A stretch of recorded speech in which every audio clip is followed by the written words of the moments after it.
Hey guys, Damn Good Sports Talk here. Let's dive right into this. We had a bunch of deals for the NBA trade deadline yesterday. Obviously the big one being Ben Simmons finally moving on from the Philadelphia 76ers after his time spent in Philadelphia. Went a little bit sour last year in the playoffs. And he moves to Brooklyn while James Harden of the Nets, he's going to Philadelphia to pair with Joel Embiid and have that dynamic duo that he's so desperately been wanting to get to in his struggling time down in Brooklyn with the injuries and whatnot. Obviously, big move for the Eastern Conference. My favorite team, as you guys know from the first video, the Miami Heat, top seed in the East. You'd love to see it. Probably the deepest team in the East, most talented from 1 to 12, 1 to 13 in the league, if you ask me. But anyway, so we had the Ben Simmons, James Harden trade. Let me know what you guys think down in the comments about the trade. Who won it? Did Brooklyn get exactly what they wanted out of this trade? You know, James Harden was kind of playing a little bit beside himself, whether some people think that was on purpose, some people think it was the injuries. It could go any way for me. Who won the deal? You know, did Philadelphia get a little bit bamboozled? That's what a lot of people are saying, that 76ers GM Daryl Morey kind of maybe got fleeced, right?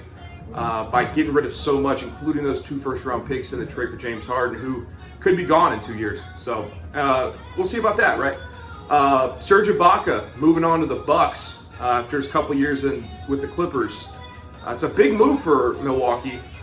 They've been needing that stretch 4 and that guy who can help Giannis in the center with some athleticism and some blocking of shots. Brook Lopez is a great center for that style of offense that they're running. Can shoot the ball really well, but it's nice to have another guy coming off the bench to help Giannis with that. Obviously, Bobby Portis hasn't worked out the way Milwaukee has projected to this season, at least. Last year, he was great for him. Next trade, or lack thereof, Knicks. The Knicks don't do anything.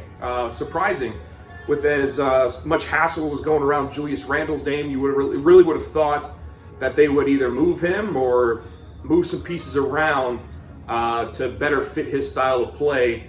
And obviously the Cam Reddish with Tom Thibodeau's situation, with Tom Thibodeau thinking he didn't even want Cam Reddish on the team, and the team traded for him anyway. Maybe seeing some rifts starting with the Knicks here soon, so keep an eye on that situation up in Manhattan, New York. Another trade, Kristaps Porzingis, a very questionable trade here for the Wizards and the Mavericks, especially the Mavericks. Getting rid of Kristaps Porzingis, obviously his contract's very large, making over $35 million a year. Definitely was getting a little bit overpaid if you ask most people around the league. But they basically got rid of a bad contract for 2 not so great contracts either. So I saw Mark Stein, he basically broke it down, and the Mavericks felt like it was a better idea to have 2 bad contracts that are split in half basically of that Kristaps deal than just have such a large amount of change at once with Kristaps deal to try and trade in the future. So Spencer Dinwiddie heading on to the Mavericks, as well as Davis Bertans and Kristaps Porzingis moving on to the Wizards. Let me know what you guys think down in the comments. And obviously the one that happened the day before yesterday, CJ McCollum going to the Pelicans, which is a big deal because that's Damian Lillard's running mate, has been for years, right? So is that Portland saying, hey, we're moving on, we're looking towards the future, especially with compiling of picks, young players that they're trying to do now. Makes you wonder if maybe Damian Lillard might be moving on here in the next year, so maybe in the offseason even. So definitely keep our eye on Damian Lillard's situation moving forward. Because who knows, you know, stars demand trades. And, you know, Bradley Beal could be another one of those guys that demands a trade during the offseason. So we'll keep an eye on both of those guys, although we have been for, 3 years now? So we'll see what happens with those 2 guys. And last but not least, the Lakers not doing anything. Chris Haynes came out yesterday on TNT and he reported that the Rockets did offer John Wall for Russell Westbrook to the Lakers, but they wanted the Lakers to include that 2027 first round pick which is one of the Lakers' only tradable assets that teams were looking for. And the Lakers turned it down. They did not want to include that first-round pick, so clearly they think that they can move on and see what they can do with Russell Westbrook. But obviously they did nothing at the trade deadline. But now there's reports coming out saying that they are going to just, do what they can on the buyout market, which, of course, in the NBA, veterans will always have at this time of season where they're like, hey, I'm on a not great situation. I'm getting paid a lot of money. Let me just go ahead and negotiate a buyout with my franchise, and I'll go sign somewhere with a chance to win a championship. So maybe they get one of those guys, but, they're the 10th seed in the West right now, and there's 4 games under 500. Maybe they get them just because they're LA, but I don't know. I don't really see a lot of veterans wanting to go down to the Lakers to play with them, considering they already have so many old guys to begin with, relatively speaking, obviously. So, obviously, let's hop right into that Lakers. They have a very disappointed season, right? For a lot of you Lakers fans out there, which I know I have a lot of friends and family that are Lakers fans, and I'm sure most of the country, or if not a lot of the country, for sure, are Lakers fans.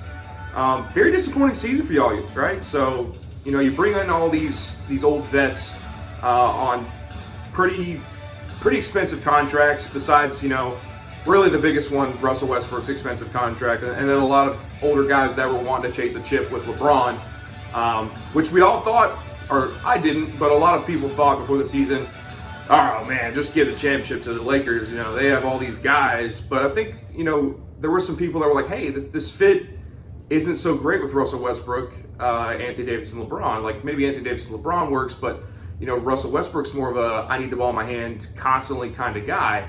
And if he doesn't have the ball in his hands, what else is he really doing for you? He's not much of a moving off the ball kind of guy, because he's not used to it. It's not that he can't do it, he's just not used to it. He hasn't done that in his career. So one of the main reasons why Kevin Durant ended up leaving OKC was because he felt like he couldn't win a chip with Russell Westbrook, because he wasn't a great off-ball, off-the-ball mover, right? So not a very cutting type of player to the basket, unless he has the ball in his hand. So Lakers obviously disappointing season, but maybe not as disappointing as the Nets, right? The Nets, obviously Kyrie Irving can only play in half their games. He can only play road games right now because of the COVID situation in New York.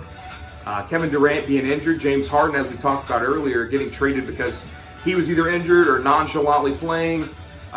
Who knows what's going on there? But now they have 10 straight losses in Brooklyn and have dropped, significantly in the Eastern Conference playoff race.